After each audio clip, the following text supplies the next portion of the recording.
കനക നിങ്ങൾ എവിടെ എത്തി?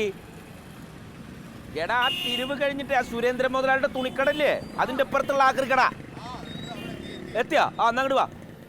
ആ തമ്പി കുറച്ച് നേരം ഇല്ല, അവര് വന്നു, ഇവിടെ ഉണ്ട്.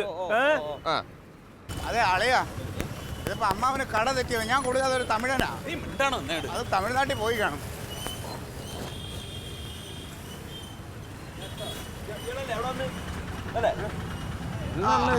പൊന്നനിയാ, അതെ ആ ഉരുളിങ്ങി തിരിച്ചാ പൈസ 300 രൂപ തരും. ആ ഉരുളിങ്ങി കൊടുക്കും. 300 രൂപയ്ക്ക് ഇത്ര മാട്ട സാറേ? ഇവനെ ഒരു തപ്പ് പറ്റിയത്. അതെ, എനിക്ക് നമുക്ക് தெரியாது സാർ. ഒരു അബദ്ധം പറ്റിയതാണ്. നീ അത് കൊടുക്കല്ലേ, കൊടുത്തല്ലേ എന്റെ കുടുംബം തകരും. என்ன சார்? എടുത്തോ എടുത്തോ ஓ காசு கொடு.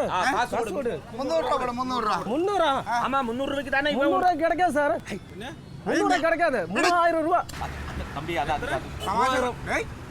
300 രൂപയിലേ നീ എനിക്ക് തന്നുള്ളൂ, പിന്നെ ഇപ്പൊ അങ്ങനെ 3000 രൂപയാവും. அது சரி சாரே, இந்த பக்கத்துல நான் சுமந்து வந்து ஓட்டோக்கு வண்டி கூலி இந்த கடையெல்லாம் வச்சிருக்கேன் நான் வெறுதையா? 500 രൂപ. 500 രൂപ നടക്കാது சார். 3000 ரூபா. ഇപ്പൊ തമ്പി 300 രൂപ കൊടുത്തത് പുറമെ വണ്ടിക്ക് 200 500 രൂപ കൊടു. சார் நடக்காது சார், நடக்காது சார். 3000 ரூபா. அது ஏன் 3000? அது ரொம்ப கஷ்டம். அது നീ என்ன சார் இது? സ്വർണ്ണമൊന്നും അല്ലല്ലോ. அது இப்ப என்ன தானா? இல்ல சார் சார் இல்ல சார், இப்ப ஒரு ஆள் வந்து 2800 രൂപയ്ക്ക് കേട്ടെ, ഞാൻ കൊടുത്തില്ല. 3000 രൂപ കൊടുത്തു. ഞങ്ങളുടെ സാധനല്ലേ അതപ്പോ ഇപ്പൊ എന്ത് സാധനം? തമ്പി ഇത് സാധനം ഞങ്ങളുടെ അല്ലേ? 300 രൂപയ്ക്ക് വാങ്ങിയെന്ന് വിചാരിച്ചു. இல்ல சார், 3000 രൂപയ്ക്ക് കൊടുക്കും. இல்ல போங்க. പാട്ട് പോ. അല്ല അത് 3000 തമ്പി. இல்ல சார், இல்ல சார். ഇനി നമ്മളായിട്ട് കച്ചവടം ഉണ്ടാക്കാം. 3000 രൂപ കൊടുത്ത് വാങ്ങിക്കളിയാ. നീ ഇനി വന്നോളൂ, നിനക്ക് ഒരു സാധനം തരില്ല. വേണ്ട സാർ, താങ്കൾ സാധനം വേണ്ട സാർ. ആരല്ലടാ 3000 കൊടുത്തോ? ഇല്ലെങ്കിലേ അവിടെ ചേച്ചിയുടെ കടത്ത കണ്ടു കഴിഞ്ഞാൽ അത് 10,000 കിട്ടില്ല, കൊടുക്കണ്ടേ?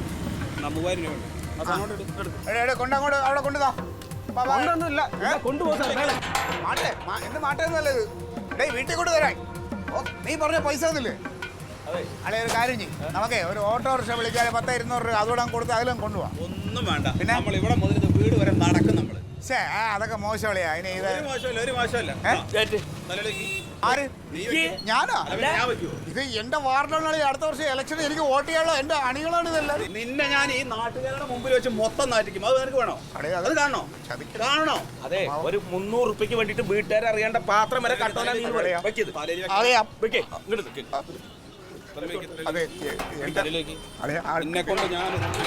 അതെ, ഇനി മേലെ അവരുടെ പരിചയക്കാരൊക്കെ പരിചയക്കാരുണ്ടാവുന്നുണ്ട്. അതെ, നടക്കണ്ട്.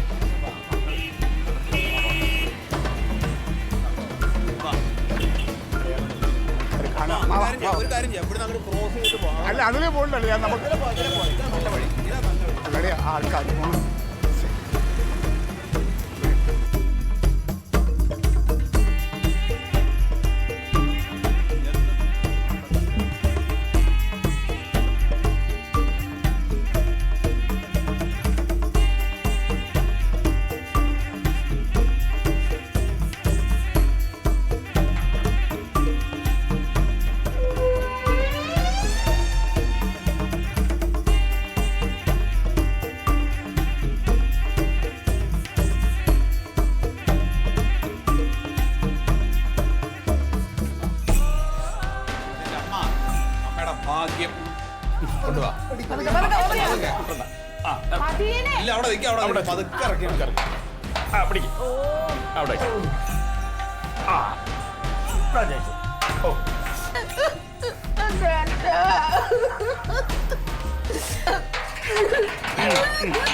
തുടങ്ങിയ ഇനി ഇനി അച്ഛന്മാരൊക്കെ എടുത്തിട്ട് ആക്രിക്കാർക്ക് അമ്മ എന്നോട് ക്ഷമിക്കണം. അമ്മക്ക് ഈ കുട്ടുമായിട്ട് ഇത്രയും ആത്മബന്ധം ഉണ്ടെന്ന് ഞാൻ വിചാരിച്ചില്ല. അമ്മ ക്ഷമിക്കണം അമ്മ. കേട്ടോ, ഇനി വേറെ വർത്താനം പറയണ്ട. ആ പൈസ അങ്ങോട്ട് അതിന് കൊടുക്കും. ഏത് പൈസ? ഏത് പൈസ? 3000 രൂപ. അതിന് ഞാൻ തരണ എന്താന്ന്? നിങ്ങൾ അറിഞ്ഞില്ലല്ലോ, ഇപ്പം ഈ സാധനം വിറ്റില്ലേ? വിറ്റ എത്ര രൂപയ്ക്ക്? 300. 300. ഞാൻ അവിടെ ഈ സാധനം വാങ്ങിച്ച എത്ര രൂപയ്ക്കാന്നറിയാമോ? 3000 രൂപയ്ക്ക്. അപ്പൊ വാങ്ങിക്കണോ അയാൾ തരാത്തിന് ഞാനിത് ഞാൻ 300 രൂപ അളിയിൽ മേടിച്ചു. പൈസ ഇങ്ങട്. അതെങ്ങനെയല്ലേ ഞാൻ തരണത്? രാവിലെ ഞാൻ അളിയനോട് 300 രൂപ ചോദിച്ചപ്പോ തന്നിരുന്നെങ്കിൽ ഈ പ്രശ്നം വല്ലതും ഉണ്ടാവുമായിരുന്നോ? ആ ഇതെന്ത് ന്യായാണ് എന്റെ ക്ലീറ്റസ്? ആ ഇല്ല, ഇതിപ്പോ 3000 രൂപ അളിയൻ കൊടുത്തെങ്കിൽ ഒരു മകൻ അമ്മയോട് ചെയ്ത കടമ നിർവഹിച്ചു, അത്രയും മാത്രം കരുതിയാൽ മതി. അല്ലാതെ അതെങ്ങനെ അത് ഞാൻ കാശ് കൊടുത്താൽ വേണ്ട, ഇനി വർത്താനങ്ങളൊന്നും ആരും അധികം പറയണ്ട. ഇനി എൻ്റെ അച്ഛൻ്റെ പേരിൽ ആരും ഇവിടെ വഴക്കും വയ്യ വേലിയൊന്നും ഉണ്ടാക്കണ്ട. ഇതോടുകൂടി നിർത്തിക്കൊള്ളണം. കനക, നീ വിഷമിക്കണ്ട. എൻ്റെ പെൻഷൻ കാശ് എനിക്ക് കിട്ടി.